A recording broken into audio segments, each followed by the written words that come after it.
तर स्वागत आहे मित्रांनो आपल्या सर्वांचं आजच्या एका नवीन व्हिडिओमध्ये। आजच्या व्हिडिओमध्ये मी तुम्हाला सांगणार आहे की तुम्ही तुमचं वोटर आयडी कार्ड घर बसल्या मोबाईलवर कसं अपडेट करू शकता। तुम्ही तुमच्या वोटर आयडी कार्डमध्ये नाव आडनाव चेंज करू शकता, त्याचप्रमाणे तुमचा पत्ता तुम्ही बदलू शकता, त्याचप्रमाणे तुम्ही तुमच्या वोटर आयडी कार्डला मोबाईल नंबर लिंक करू शकता, ईमेल आयडी लिंक करू शकता, तर तुम्ही तुमच्या वोटर आयडी कार्डला तुमचा आधार नंबर सुद्धा लिंक करू शकता। आणि खूप जास्त सोपी प्रोसेस आहे। मी तुम्हाला पूर्ण प्रोसेस या व्हिडिओमध्ये सांगणार आहे। चॅनलवर नवीन असाल तर व्हिडिओला लाईक आणि चॅनलला सबस्क्राइब नक्की करा। तर व्हिडिओ स्टार्ट करूया। तर सर्वात आधी तुम्हाला तुमच्या मोबाईलमध्ये प्ले स्टोर ओपन करायचं आहे आणि प्ले स्टोरमध्ये तुम्हाला सर्च करायचं आहे वोटर हेल्पलाइन। वोटर हेल्पलाइन ही ॲप्लिकेशन तुम्हाला डाउनलोड करून या ठिकाणी ओपन करून घ्यायची आहे। ओपन केल्यानंतर अशा प्रकारे तुम्हाला या ठिकाणी इंटरफेस दिसून येईल वोटर हेल्पलाइन। आणि या ठिकाणी भारत निर्वाचन आयोग इलेक्शन कमिशन ऑफ इंडिया या ठिकाणी लिहिलेलं आहे आणि खालच्या बाजूला तुम्हाला मोबाईल नंबर आणि पासवर्ड मागत आहे। जर तुमच्याजवळ ऑलरेडी मोबाईल नंबर आणि पासवर्ड असेल तर या ठिकाणी तुम्हाला मोबाईल नंबर, पासवर्ड आणि OTP टाकून सबमिट करायचा आहे। जर तुम्ही या ठिकाणी न्यू यूजर असाल तर खाली तुम्हाला रजिस्ट्रेशन करायचं आहे आणि न्यू यूजरवर तुम्हाला या ठिकाणी क्लिक करायचं आहे। तर न्यू यूजरवर क्लिक केल्यानंतर अशा प्रकारे इंटरफेस तुमच्यासमोर ओपन होईल। तुम्हाला या ठिकाणी तुमचा मोबाईल नंबर टाकायचा आहे। मोबाईल नंबर टाकल्यानंतर तुम्हाला एक OTP येईल, तो OTP तुम्हाला या ठिकाणी सबमिट करायचा आहे। त्यानंतर दुसरं पेज ओपन होईल, त्यामध्ये तुम्हाला तुमचं नाव, तुमचं सरनेम टाकायचं आहे। त्यानंतर तुम्हाला एक पासवर्ड टाकायचा आहे। पासवर्ड खूप सोपा असणार आहे। तुमचं नाव जर अजय असेल तर तुम्हाला कॅपिटलमध्ये अजय लिहून @ तुमचं जन्माचं वर्ष अशा प्रकारे टाकायचं आहे। त्यानंतर तुमच्या मोबाईल नंबरवर परत एक OTP येईल, तो OTP तुम्ही सबमिट केल्यानंतर तुमचा ID आणि पासवर्ड या ठिकाणी बनून तयार होऊन जाईल। तो ID आणि पासवर्ड तुम्हाला या ठिकाणी टाकायचा आहे। मोबाईल नंबर या ठिकाणी तुम्हाला टाकायचा आहे, त्यानंतर पासवर्ड या ठिकाणी टाकून तुम्हाला या ठिकाणी OTP परत येईल, तो OTP टाकून तुम्हाला या ठिकाणी लॉग इन करून घ्यायचा आहे। तर लॉग इन नाववर क्लिक केल्यानंतर या ठिकाणी तुम्ही पाहू शकता पूर्ण तुम्हाला या ठिकाणी ऑप्शन देण्यात आलेला आहे voter registration, voter services, e EPIC download. तर ई-पिक डाउनलोड कसं करायचं, तुमच्याजवळ जर ऑलरेडी मतदान कार्ड असेल तर ते डाउनलोड कसं करायचं ते मी तुम्हाला पुढच्या व्हिडिओमध्ये सांगणार आहे। पण आता वोटर रजिस्ट्रेशनवर आपल्याला या ठिकाणी क्लिक करायचं आहे जर तुम्हाला तुमचं नाव आणि पत्ता बदलवायचा असेल तर न्यू वोटर रजिस्ट्रेशनवर क्लिक केल्यानंतर या ठिकाणी अशा प्रकारचं इंटरफेस ओपन होईल। सर्वात आधी तुम्हाला ऑप्शन मिळते नवीन वोटर रजिस्ट्रेशन, त्यानंतर या ठिकाणी तुम्हाला करेक्शन अँड एंट्रीचं या ठिकाणी ऑप्शन दिसून येते, तर यावर तुम्हाला क्लिक करायचं आहे। त्यावर क्लिक केल्यानंतर परत तुम्हाला खाली स्क्रोल करायचं आहे आणि लेट्स स्टार्टवर क्लिक करायचं आहे। त्यावर क्लिक केल्यानंतर अशा प्रकारे पुन्हा एक ऑप्शन ओपन होईल, तुम्हाला त्या वरच्या ऑप्शनवर क्लिक करायचं आहे आणि नेक्स्ट करायचं आहे। तर या ठिकाणी तुम्हाला आता तुमचा वोटर ID क्रमांक सबमिट करायचा आहे। नंतर तुम्हाला या ठिकाणी तुमचं स्टेट सिलेक्ट करून घ्यायचं आहे। स्टेट सिलेक्ट केल्यावर तुम्हाला फॅच डिटेलवर क्लिक करायचं आहे। तर या ठिकाणी पाहू शकता we have found this record for your enter voter ID, म्हणजे जो वोटर IDचा या ठिकाणी नंबर टाकलेला आहे त्या ठिकाणी आता रेकॉर्ड जो आहे तो फाउंड झालेला आहे। तर आपल्याला या ठिकाणी प्रोसीड बटनवर आता क्लिक करायचं आहे। प्रोसीड बटनवर क्लिक केल्यानंतर तुमची प्रोफाईल या ठिकाणी पूर्ण ओपन होईल। तुम्ही या ठिकाणी पाहू शकता तुमचं नाव, त्याचप्रमाणे तुमचा पत्तासुद्धा या ठिकाणी देण्यात आलेला आहे। तर आता आपल्याला पुढची प्रोसेस करण्यासाठी नेक्स्ट बटनवर क्लिक करायचं आहे। तर मित्रांनो या ठिकाणी तुम्ही पाहू शकता तुमचं पहिलं पेज या ठिकाणी ओपन झालेलं आहे आणि तुमचं नाव, तुमचं सरनेम ऑटोमॅटिक या ठिकाणी इंग्लिशमध्ये आणि मराठीमध्ये फिल झालेलं आहे। तर नंतर तुम्हाला या ठिकाणी खाली जायचं आहे। खाली गेल्यानंतर तुम्हाला या ठिकाणी तुमचा आधार क्रमांक या ठिकाणी बरोबर टाकायचा आहे। त्यानंतर तुमचा मोबाईल नंबर तुम्हाला या ठिकाणी टाकायचा आहे। मोबाईल नंबर टाकल्यानंतर तुमचा एखाद्या रिलेटिव्हचा या ठिकाणी मोबाईल नंबर तुम्हाला टाकायचा आहे। त्यानंतर तुम्हाला या ठिकाणी दोन्ही ठिकाणी तुम्हाला तुमची ईमेल ID सबमिट करायची आहे। तुम्हाला जो तुमचा आधार क्रमांक आहे हा तुमचा आधार क्रमांक तुमच्या वोटर IDला लिंक होणार आहे, तो नंबर तुम्हाला व्यवस्थित टाकून चेक करायचा आहे। त्यानंतर मोबाईल नंबरसुद्धा तुमच्या वोटर ID कार्डला हा नंबर लिंक होणार आहे, तो नंबरसुद्धा तुम्हाला चेक करून या ठिकाणी सबमिट करायचा आहे। त्यानंतर तुम्हाला नेक्स्ट बटनवर क्लिक करायचं आहे। मित्रांनो या ठिकाणी तुम्ही पाहू शकता सेकंड नंबरचा पेज तुमच्यासमोर ओपन झालेला आहे आणि या ठिकाणी 4 ऑप्शन दिलेला आहे। 4 ऑप्शनपैकी तुम्हाला एक ऑप्शन सिलेक्ट करायचा आहे। या ठिकाणी सर्वात पहिला ऑप्शन दिलेला आहे शिफ्टिंग ऑफ रेसिडेन्स, म्हणजे तुम्ही जर तुमचं राहतं जुना पत्ता सोडला असेल तर तुम्हाला या ठिकाणी क्लिक करायचं आहे।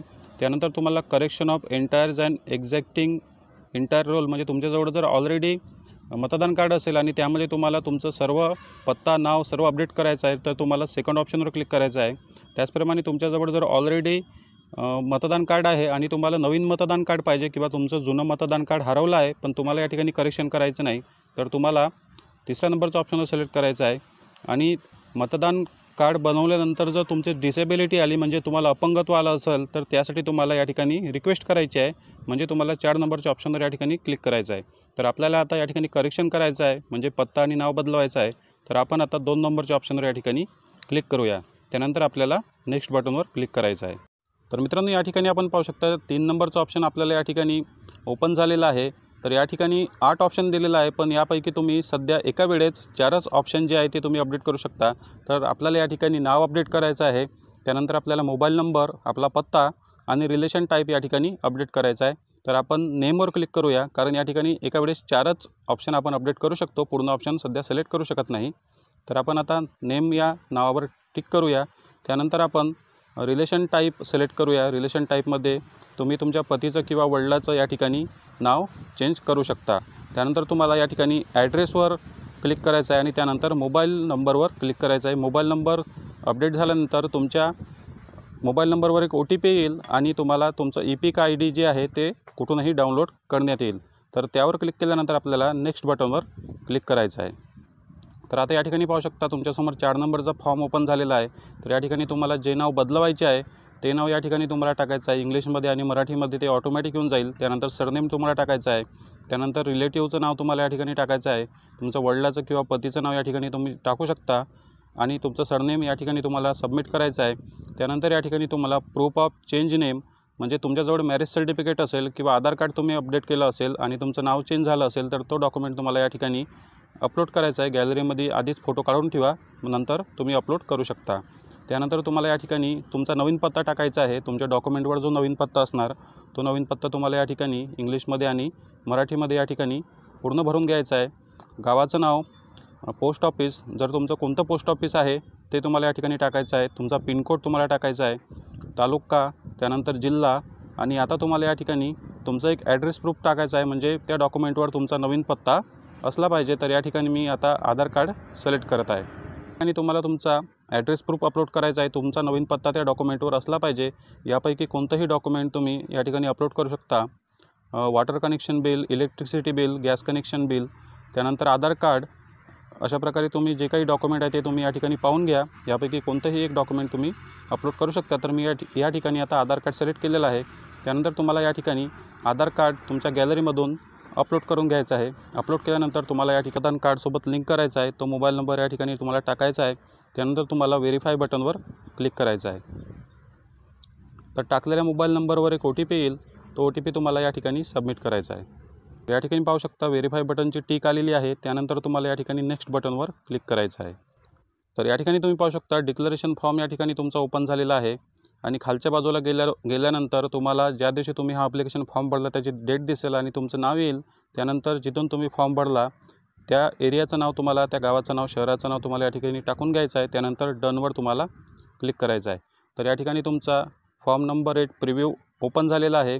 तुमचा पूर्ण ॲड्रेस, तुमचं पूर्ण नाव आणि तुम्ही टाकलेली पूर्ण डिटेल या ठिकाणी तुम्हाला एक वेळा वाचून घ्यायची आहे। त्यानंतर चेक करायची आहे आणि कन्फर्म बटनवर या ठिकाणी तुम्हाला क्लिक करायचं आहे। जर तुम्हाला एडिट करायचं असेल तर वरच्या क्रॉस बटनवर तुम्ही क्लिक करू शकता। तर आता आपण या ठिकाणी कन्फर्म करून घेऊ।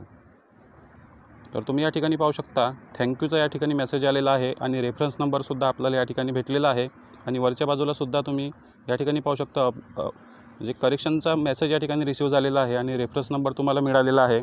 तर हा रेफरन्स नंबर टाकून तुम्ही तुमच्या ॲप्लिकेशनचे स्टेटस जे आहे ते कशाप्रकारे चेक करायचे ते सुद्धा मी तुम्हाला या ठिकाणी समजावून सांगतो। सर्वात आधी तुम्हाला हा रेफरन्स नंबर नोट डाऊन करून घ्यायचा आहे किंवा त्याचा स्क्रीनशॉट तुम्हाला या ठिकाणी काढून घ्यायचा आहे।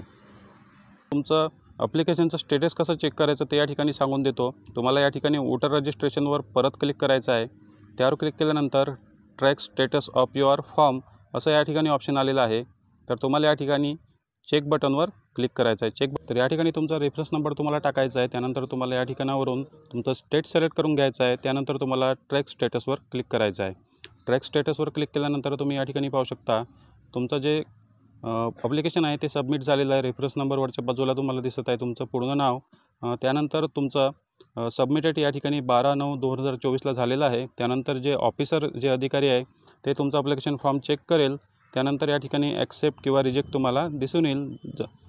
डेट बाय डेट तुमचं ॲप्लिकेशन फॉर्म या ठिकाणी चेक झाल्यानंतर तुम्हाला हे जे टिक दिसत आहे ब्लॅक टिक ते हिरव्या झालेला तुमचं दिसून येईल आणि ज्या दिवशी तुमचा ॲप्लिकेशन फॉर्म जो ॲक्सेप्ट होईल तर पूर्ण टिक तुम्हाला या ठिकाणी ग्रीन दिसून येईल। तर अशा प्रकारे तुम्ही घर बसल्या तुमचा जे वोटर ID कार्ड आहे त्याचं नाव, पत्ता, मोबाईल नंबर आणि आधार लिंक तुम्ही या ठिकाणी करू शकता। जर आपल्याला व्हिडिओ आवडला तर व्हिडिओला लाईक आणि चॅनलला सबस्क्राईब करा। तर भेटूया नेक्स्ट व्हिडिओमध्ये। धन्यवाद।